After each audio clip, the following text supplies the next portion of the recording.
Musa lost his parents when he was 13. On that fateful day, he had gone to school like every other day, and his parents had gone to the farm. On his way back from school, he noticed a bit of unrest in the village because that was where they stayed in a rural community. People were walking briskly, they were gathering in corners, having conversation in hushed voices. People were carrying their bags. People were moving with a sense of urgency. And he didn't really make so much of it until he got back home and he saw his neighbors gathered around in their house. People were crying, screaming, and he was wondering what is going on. Musa's parents are farmers, so they farm and produce things just enough for the family, and then the remaining ones they sell it to make money to cater for the family. And it happened that on that fateful day, his parents had gone to the farm, but they never returned because they were attacked by unknown gunmen. So when Musa got back home, he was taking like he didn't know how to feel, he didn't know how to react. People were packing their things to move, asking their children to hurriedly get the things that they needed because their community was under an attack.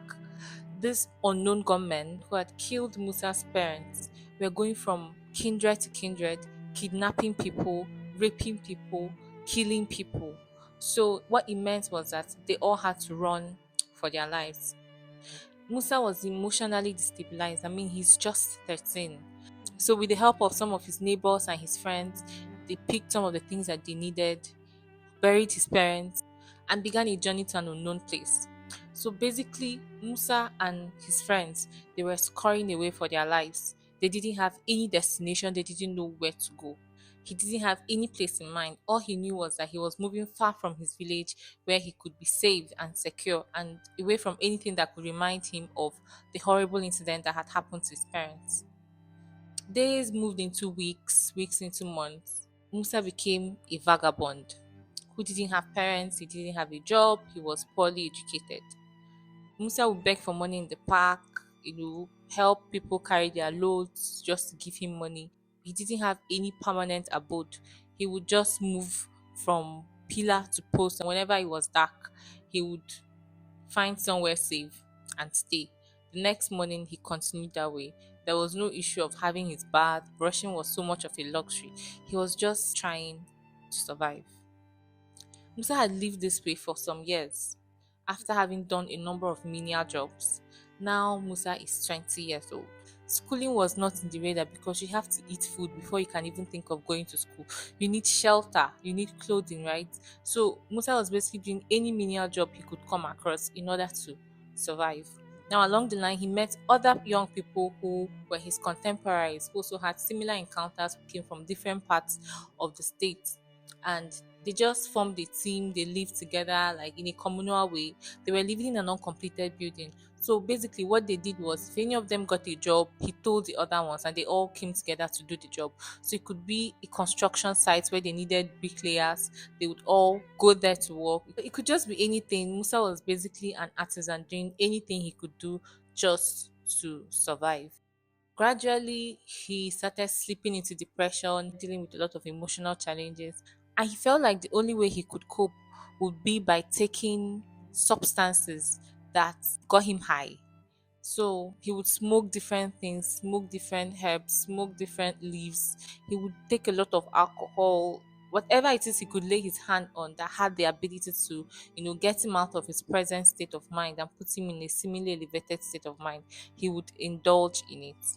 This became a habit, and this was how he had continued to live his life until one day he woke up and noticed a soreness in his mouth. It wasn't really something he was very worried about, but he noticed that it felt different. A day turned into weeks, and it was turning into an ulcer. He told his friends, like people like him who he had also met on his journey, and they were like, it's nothing serious. They assured him that it was going to heal. But beyond the ulcer and the soreness, the place started getting bigger. He kept on getting bigger that he was getting very concerned. He was unable to chew. He started losing weight. He started feeling weak. He was basically falling ill. And after a while, he realized that this was not what he thought it was. His mouth started swelling. It became very conspicuous. Like it wasn't something he had to explain to somebody. It was almost disfiguring his face. And his friends are like, let us take you to this Baba. that would, mix something for you so that whatever it is going to heal. So they went to a herbalist, and this herbalist, mixed a concussion and gave to him. He was taking them, but he didn't feel any improvement. The condition kept on getting worse. He was looking more cachetic. He was looking lethargic. He was just looking like a ghost of himself. And his friends became very worried. They said, okay, they couldn't afford to get proper medical care and they didn't know what it was since they had never seen anybody suffer from something like that. But basically, his face was swelling, he had ulcers in his mouth that was bringing out blood and pus, and the pain was excruciating. He could barely sleep at night. So they decided they were going to beg for money, right? They were going to beg people for money so that they could raise some money and take him to the hospital. So they would come out on a daily basis and with Musa, of course, by the roadside, and they would beg for money with a knapsack. And they continued like this for days. But the money they were making wasn't anything substantial because they still had to eat, they still had to feed. Even his friends who offered to bring him out would still take money from what it was they got from the date. So it wasn't really something substantial. And they knew that this wasn't going to solve the problem, but they didn't have any other option available to them. Till one day, this man was driving past and saw Musa looking very helpless. And he asked what the problem was. They explained to him, and he said, okay, get into my car, let me take you to the hospital. So Musa was brought to the hospital. Now, on arrival, he was admitted, he was asked to do some investigations, which were fully paid for by this man. Musa was malnourished because he wasn't eating. He was also a drug addict. So even when they tried to examine him, the injections weren't really working on him because he had taken so much of these things. A few days after he came to the hospital, in fact, the exact same day, the test results came out to show that he had a cancerous growth, and this cancerous growth had spread to other parts of the body. Musa died. It was a devastating experience because Musa was a very young man who had a promising future. Yes, he had experienced some things in his life, but regardless, even the man who brought him to the hospital was in shock because he was willing to pay whatever it could cost to make sure that this young man got the care that he needed and that he recovered, be on his feet again.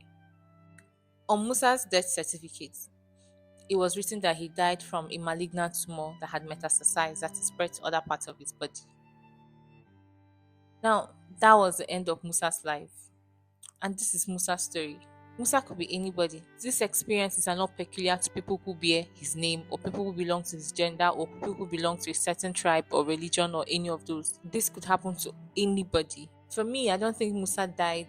Yes, medically speaking, this could be why Musa died. But personally, looking at it from a very holistic way, knowing Musa's story, I would say that a lot of things had killed Musa.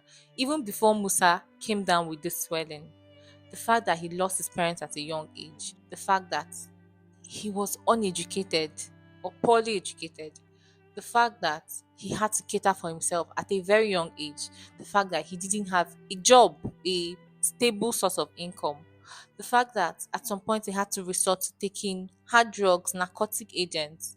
Musa died from all these things put together.